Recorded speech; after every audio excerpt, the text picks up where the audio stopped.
Micro financing ಇನ್ಸ್ಟಿಟ್ಯೂಷನ್ಗಳಿರ್ಬೋದು, ಮನಿ lenders act ಇರಬಹುದು, PAN brokers act ಇರಬಹುದು, ಅಥವಾ ಎಕ್ಸಾರ್ಬಿಟೆಂಟ್ ಇಂಟ್ರೆಸ್ಟ್ ವಸೂಲು ಮಾಡತಕ್ಕಂಥ ಕಾನೂನು ಇರಬಹುದು. ಈ ಕಾನೂನುಗಳನ್ನ ಉಲ್ಲಂಘನೆ ಮಾಡಿದ್ರೆ ನಾವು ಮುಲಾಜಿಲ್ದೇನೆ ಅವ್ರ ಮೇಲೆ ಕ್ರಮ ತಗೊಳ್ತೀವಿ.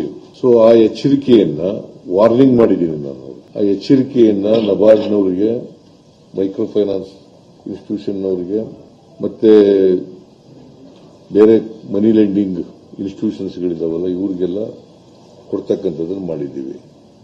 ಈ ಮನಿ ಲೆಂಡಿಂಗು ಕಾನೂನುಗಳಿದಾವಲ್ಲ ಇವತ್ತು ನಮ್ಮ ರಾಜ್ಯದಲ್ಲಿ, ಅವಕ್ಕೆ ತಿದ್ದುಪಡಿ ಮಾಡಬೇಕಾದ್ರೆ ಕೂಡಲೇ ತಿದ್ದುಪಡಿಗಳನ್ನು ಮಾಡ್ತೀವಿ. ಅವುಗಳನ್ನು ಇನ್ನೂ ಬಲಯುತವಾಗಿ ಮಾಡಬೇಕಾದ್ರೆ ಕಾನೂನು ಮಾಡ್ತೀವಿ. ಜೊತೆಗೆ ಒಂದು ಹೊಸ ಕಾನೂನನ್ನ ಮಾಡ್ತೀವಿ. Only with an interest to give protection to the interest of the genuine ಬಾರರ್ಸ್.